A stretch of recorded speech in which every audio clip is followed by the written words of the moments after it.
शहबाज गिल की बगावत के मुकदमे में जमानत केस का तफसीली फैसला जारी कर दिया गया। चीफ जस्टिस अतहर मिनुल्लाह ने 6 सफ़ात पर मुश्तमिल तफसीली फैसला तहरीर किया। शहबाज गिल का बयान लापरवाही और गैर जिम्मेदाराना था। इस्लामाबाद हाई कोर्ट की जानिब से ये कहा गया। तफसीलात जान लेते हैं फयाज महमूद से। फयाज, तफसीली फैसले में और क्या कुछ लिखा गया? इस्लामाबाद हाई कोर्ट ने लिखा है कि शहबाज गिल को थाना कौसार में 9 अगस्त को दर्ज किए गए मुकदमे में उसी रोज गिरफ्तार किया गया, जबकि शहबाज गिल के खिलाफ FIR में बगावत में दीगर दफात शामिल की गई और उनके जो टीवी को बयान देने पर फौजदारी मुकदमे का इंदराज किया गया।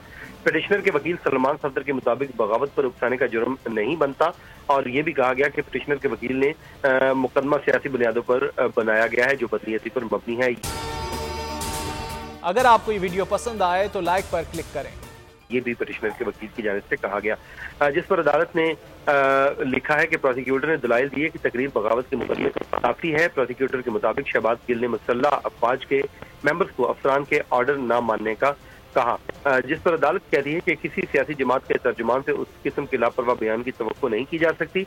प्रोसिक्यूशन ऐसी कोई चीज भी रिकॉर्ड पर नहीं लाई कि आर्म फोर्सेज की जानिब से शिकायत दर्ज कराई गई हो और आर्म फोर्सेज का डिसिप्लिन इतना कमजोर नहीं कि ऐसे गैर जिम्मेदाराना बयान से उसे नुकसान पहुंचे। जी बहुत शुक्रिया फयाज इन तफसीलात के लिए।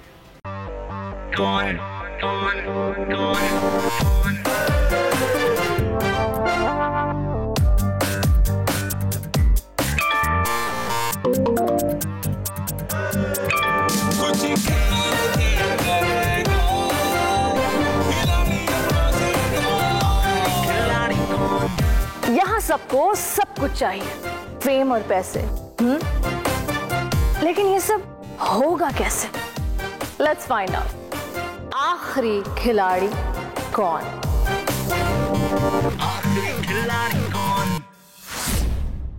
सबसे ज्यादा व्यूज, सबसे ज्यादा रील्स और सबसे ज्यादा रेटिंग के साथ बोल्ड अब भी नंबर 1 पोजीशन पर बरकरार। सब्सक्राइब करें और बेल दबाएं ताकि कोई खबर रह न जाए।